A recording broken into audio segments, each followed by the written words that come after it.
સુરતથી સમાચાર bus truck પાછળ અથડાતા અકસ્માત સર્જાયો। હજીરા ઓએનજીસી નજીક અકસ્માત। રસ્તા પર ઉભેલા ટ્રક સાથે બસ અથડાતા 29 લોકો ઈજાગ્રસ્ત થયા। તમામ ઈજાગ્રસ્તોને સારવાર માટે હોસ્પિટલમાં ખસેડાયા છે। અકસ્માતમાં તમામને નાની મોટી ઈજાઓ પહોંચી હોવાના સમાચાર પ્રાપ્ત થઈ રહ્યા છે। ટ્રક સાથે બસ અથડાતા 29 લોકો ઈજાગ્રસ્ત થયા છે। બસ ટ્રક પાછળ અથડાતા અકસ્માત સર્જાયો। હજીરા ઓએનજીસી નજીકની આ દુર્ઘટના કે જ્યાં ટ્રક ઊભો હતો અને તેમાં પાછળથી બસ અથડાતા 29 લોકોને ઈજા પહોંચી છે। તમામને નાની મોટી ઈજાઓ પહોંચી હોવાની માહિતી। તમામને હોસ્પિટલમાં સારવાર આપવામાં આવી છે। કઈ રીતે અકસ્માત સર્જાયો તેને લઈને પ્રાથમિક જાણકારી એ છે કે ટ્રક અહીં ઊભો હતો અને બસ તેની પાછળથી અથડાઈ। અહીં જે મુસાફરો સવાર હતા તેઓ ઈજાગ્રસ્ત થયા હોવાની માહિતી પ્રાપ્ત થઈ છે। કુલ આંકડો જે છે ઈજાગ્રસ્તોનો તે 29 પર પહોંચ્યો છે। નાની મોટી ઈજાઓ થઈ હોવાના સમાચાર। કોઈ જાનહાનિ નથી થઈ, સદનસીબે જાનહાનિ ટળી છે। મુસાફરો જે સવાર હતા તેમને ઈજા પહોંચી હોવાની જાણકારી। અત્યારે તમામને હોસ્પિટલમાં ખસેડવામાં આવ્યા છે, તેમને સારવાર આપવામાં આવી છે। કદાચ આ જે ડ્રાઈવર છે તેને એવું ધ્યાને ન રહેતા કે આગળ જે ટ્રક છે તે ઊભો છે, તે ચાલતી અવસ્થામાં નથી, એટલે જ બસ પાછળથી અથડાઈ કે અન્ય કોઈ કારણ જવાબદાર છે તેને લઈ પોલીસે તપાસ શરૂ કરી છે। અમદાવાદમાં સ્કૂલ બસે અકસ્માત સર્જ્યો છે। શાસ્ત્રીનગરમાં સ્કૂલ બસનો અકસ્માતમાં યુવકનું મોત થયું। ડીપીએસ સ્કૂલ બસે અકસ્માત સર્જ્યો હોવાની જાણકારી। પોલીસે ઘટના સ્થળે પહોંચીને તપાસ શરૂ કરી છે। કયા સંજોગોમાં અકસ્માત સર્જાયો, કોની ભૂલ હતી, કોની બેદરકારીના કારણે અકસ્માત સર્જાયો તે હજુ સ્પષ્ટ નથી। એક યુવકે પોતાનો જીવ ગુમાવ્યો છે અકસ્માતમાં તેવી જાણકારી। ડીપીએસ સ્કૂલ બસે અકસ્માત સર્જ્યો છે। પોલીસે અત્યારે તપાસ શરૂ કરી છે કે કઈ રીતે અકસ્માત સર્જાયો। અંદર જે વિદ્યાર્થીઓ સવાર હતા કે કેમ તેમની પણ પૂછપરછ કરવામાં આવશે કે કઈ રીતે અકસ્માતની ઘટના બની। વારંવાર અકસ્માતોની ઘટનામાં વધારો। પૂરપાટ ઝડપના કારણે નિર્દોષ નાગરિકો પોતાનો જીવ ગુમાવી રહ્યા છે। એવામાં વધુ એક દુર્ઘટના અમદાવાદમાં બની છે। સ્કૂલ બસે અકસ્માત સર્જ્યો છે। જ્યારે સ્કૂલ બસ અકસ્માત સર્જે તો આ જે મામલો છે વધુ સંવેદનશીલ બની જાય છે, કારણ કે અંદર વિદ્યાર્થીઓ સવાર હોઈ શકે અને આ અકસ્માતના કારણે તેમને પણ ઈજા પહોંચી શકે। એવામાં પોલીસ હવે તપાસ કરી રહી છે કે કયા કારણોસર આ અકસ્માત સર્જાયો।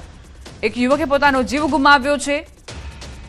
શું આ યુવક રાહદારી હતો કે પછી વાહન ચાલક હતો તે હજુ સ્પષ્ટ નથી। શાસ્ત્રીનગરમાં અકસ્માત સર્જાયો હોવાની જાણકારી પ્રાપ્ત થઈ છે। સંવાદદાતા સંજય જોડાઈ ગયા છે વધુ જાણકારી સાથે। સંજય, અકસ્માતની ઘટના શાસ્ત્રીનગરમાં, શું વધુ જાણકારી? દીપા, શાસ્ત્રીનગર વિસ્તારમાં એક સ્કૂલ બસે અકસ્માત સર્જ્યો છે।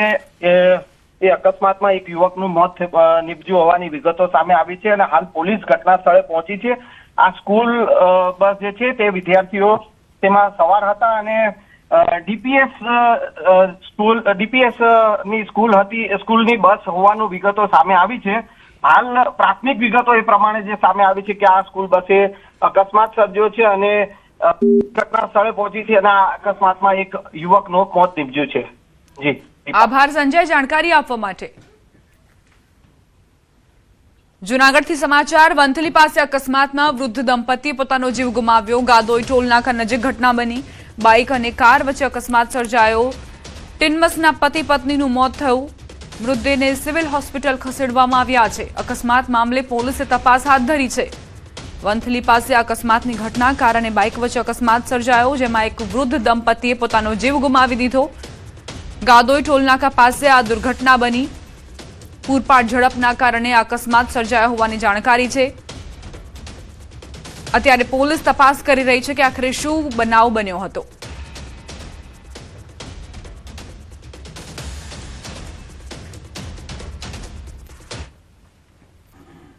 સોમનાથ દરિયા કિનારેથી અજાણ્યા યુવકનો મૃતદેહ મળ્યો છે। ચોપાટી અને ત્રિવેણી સંગમ વચ્ચેના દરિયાકાંઠેથી મૃતદેહ મળ્યો।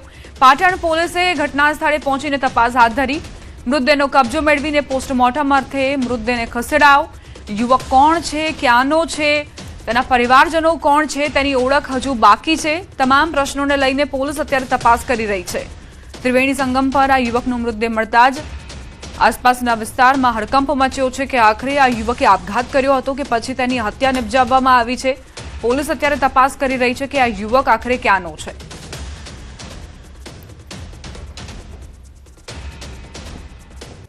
ગુજરાતમાં ચાંદીપુરા વાયરસથી 3 બાળકોના મોત થયા છે।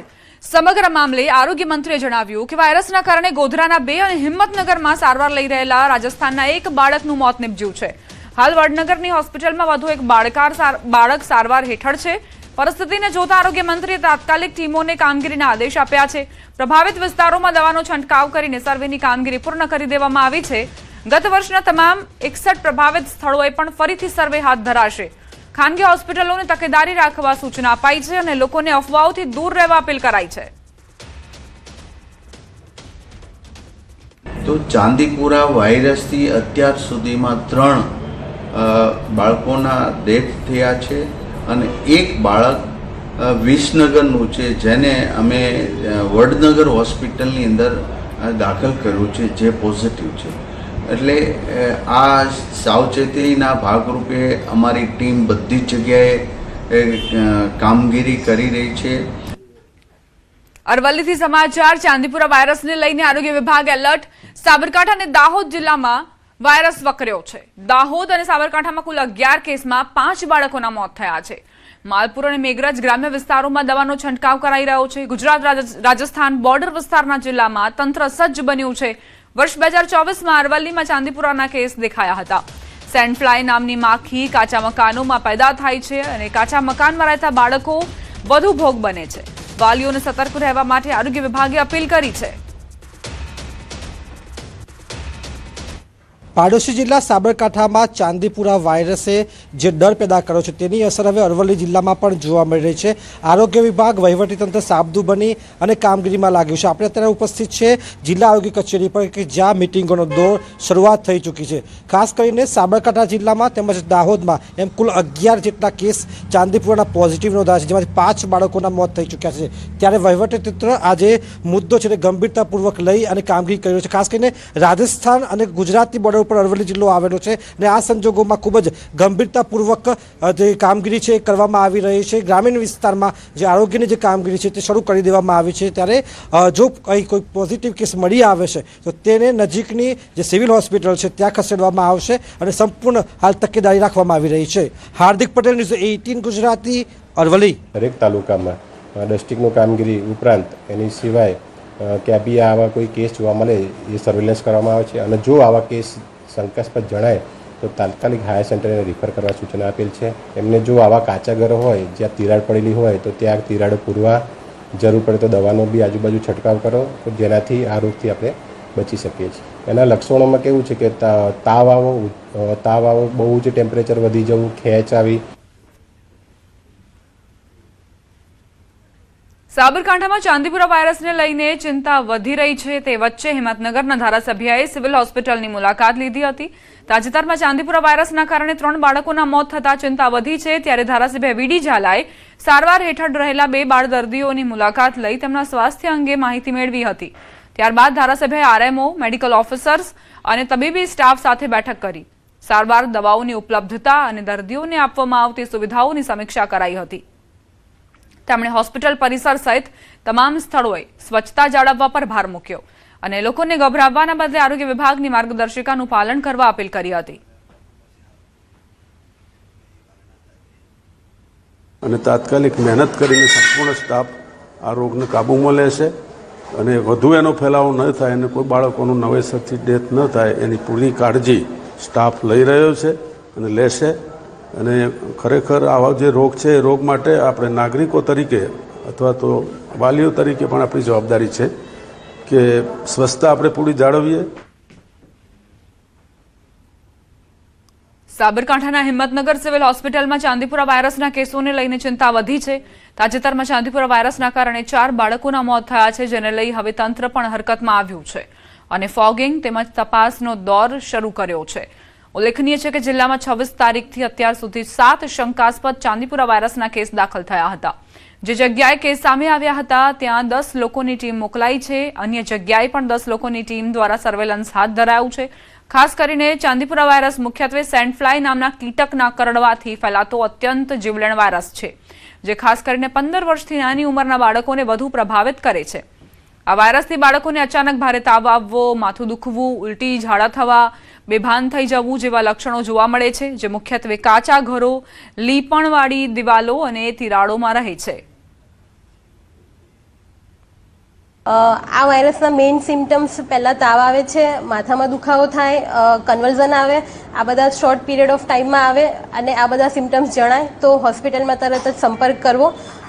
એડમિટ કરેલા પેશન્ટની ટ્રીટમેન્ટ અત્યારે ચાલુ છે. અત્યાર સુધીમાં 7 દર્દીઓ ચાંદીપુરા વાયરસના સસ્પેક્ટેડમાં દાખલ કરવામાં આવેલા છે, જેમાં એક પોઝિટિવ આવેલું એનું મૃત્યુ થયું છે, બીજો એક રિપોર્ટ નેગેટિવ હતો એનું પણ મૃત્યુ થયું છે અને એક મૃત્યુ થયેલું છે એનો રિપોર્ટ બાકી છે. એટલે કુલ 3 પેશન્ટના મૃત્યુ થયેલા છે. એક પેશન્ટ ડૉક્ટરની સલાહ વિરુદ્ધ પોતાની જાતે ઘરે જતું રહેલું છે અને એક પેશન્ટ સારું થઈને ઘરે જતું રહેલું છે.